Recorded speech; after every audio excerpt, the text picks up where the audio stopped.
So I tried repurposing my old videos about the class coming up, and I'm just not into it. And my reason is that every year that I teach this class, Calendar Magic Divining 2024, it's the fourth year, I learn new things. So it's just not relative anymore to just keep sharing previous ways of me expressing it. So I want to talk about what I've learned in this last year as I've been going over my feedback from the previous year's divination. Because divination is a science, it's an art form, it's a technique that I believe takes a lot of practice and curiosity and trial and error. So when I put this class together, it was already a bit of a stretch for me of being like, okay, do we even want to tread in the future? Knowing that the future, like any forecast, like a weather forecast, is something that has a lot of variables that can really shift the direction we're going in. And at the same time, what I've learned, and as I've done studies in different prophecies, is that prophecies generally are showing you a certain trajectory and that there's these roadmap kind of points along the way that if you start having that, just say a prophecy has an image. I love using the Hopi prophecies as an example because I think they're brilliant and deeply earth-based, which means that they were really, I remember hearing about how they were trying to go to the governments, the White House, to prepare people, being like, this is coming, but they were using the language, the elders were using the language of the earth.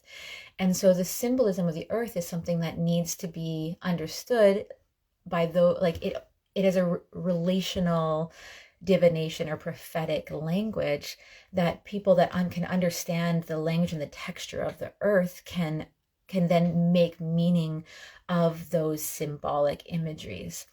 But they were going to a whole different psychosis and psychology that wasn't able to interpret it. And of course, the Hopi prophecies, if you continue to watch them, continue to be accurate. And at the same time, what I love about them is they're showing you these are just signals or signposts. If this happens, it means that it's almost like life has many different trajectories and potentials, right? Billions of them, billions and billions and billions of them. But if you're going along, if you're viewing through kind of like the thread of a certain timeline and getting key marking points, when those marking points start to happen, when you start to, I just had this vision and now it's just enacted, it's a great way of showing you that you're actually in this very specific timeline. And then if you keep getting another marking point along the way, then it's just kind of showing you've continued to make decisions that are rerouting you or keeping you in this certain timeline. So when we're doing the divination class, I've done it in the past, and I'll talk about the new edition that I'm putting in. That's going to be a total guinea pig testing divination technique. But how we do it in the past is we start with an oracular kind of guided journey through the landscape of the future. I find for me, because I'm a very earth-based visionary, the language of the earth means a lot to me. The language of plants, the textures of elements, whether it's a cold, frigid day or an expansive, sunny horizon, those qualities symbolize something to me, to my body.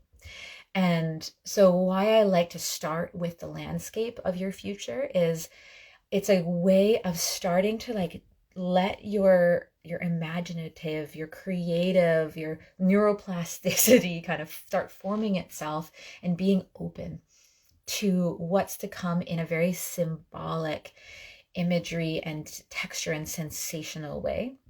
And so there's an art portion of it that I get people to do after we journey. You actually draw that. I'm not going to give away too much of it if you haven't done it. But we draw that landscape and kind of put the different markers that you've seen along the year in your map. So each student gets this artistic expression of the year to come, which is really fun. And then we'll go into more like oracular kind of like heady working with the logistical part of the brain, because it's really, I find that these aspects of divination marry really well together. So the parts of us that are working with oracle cards or runes or some kind of like physical, tangible, oracular tool, even though I actually rarely use them, I love to use them for this class because they can be really quick and efficient and kind of allowing. In my process with this work, I will warn you that I like things being like quick and just having as little space for this like hiccup of consideration or the mind trying to make sense of something. So that part is usually like a very like speed going through each of the months, working with, I won't give too much of it away. But the new part that I'm going to be integrating into this class is something that I've been curious about as I've been developing the psychic soma approach in myself and trying to really just pulling this modality out of the spirit and out of my bones, is doing like body-based divination. So without getting too much into it, we're going to be having an aspect where we're actually working with our body's sensations and mapping that, and those sensations having very significant meanings, and how each month is going to have a different body-led divinatory sensation that's connected to it. And why I want to bring it into that is I think it's easy to lose the translation of the emotion that's connected.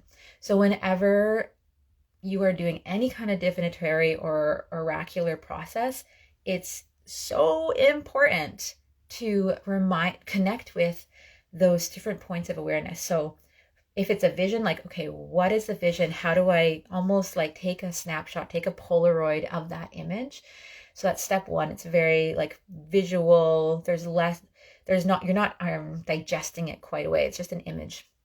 And step two is the moment I get this image or this insight or this vision or this dream, then tracking what is my emotional response to it? How do I feel about it? Because sure, you could have a vision of a pigeon running into a tower.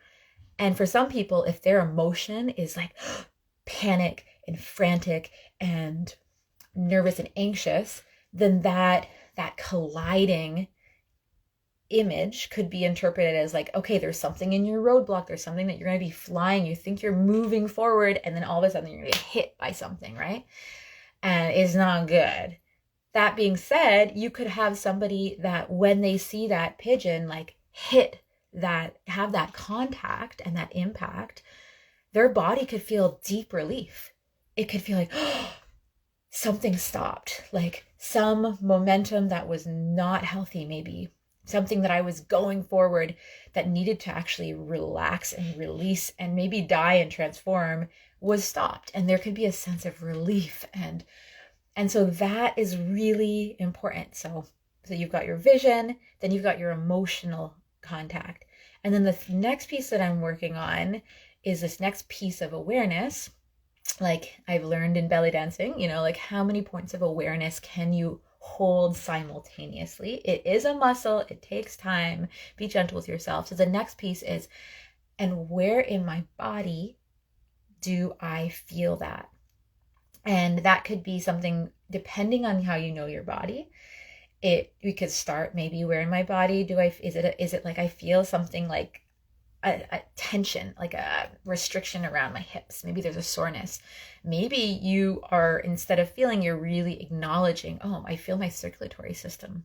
I feel like the blood pulsing. I'm acknowledging this as something connected to my blood pulsing. So the experiment we're definitely going to be playing with is how do we let the body's way of interpreting that image be integrated into a divinatory quality, so that you're having an image, you're having an emotion, and you're having a physical response.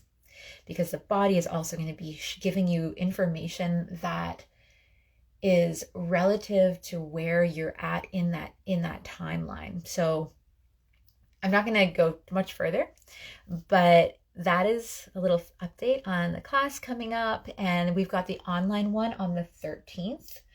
And there's a replays available. It's from 1 to 3 Pacific Standard Time. That's 3 to 5 Eastern Time. You can do the math. I have a time converter on my site if need be. And then for folks that are want to come in person, we've got one happening on Salt Spring Island, unceded Coast Salish territory here, on Saturday the 30th of December from 1 to 3:30, which is always really yummy to go in person. So do reach out, check my bio link for registration, and even just DM me if you want to join, and so I can remind you, because I know that this world is fast-paced. So if you don't feel like you have the time to register right now, DM me. I'll be able to send you the direct link to remind you and jumpstart your memory. There are students that return every year. So in fact, this year we have most of the registered students have returned. And I just want to say that if you have done it before, come back, because there's always new information that you can get. The being able to be held by me in a very specific container. Come on, let's be honest. Like, are you going to do that work by yourself for 2 hours? Maybe, maybe not. But that's what I offer it, because I know being accountable to myself and to my students and to this process and this ritual helps me actually get it done before the next year. So until then, have a good one. Ciao.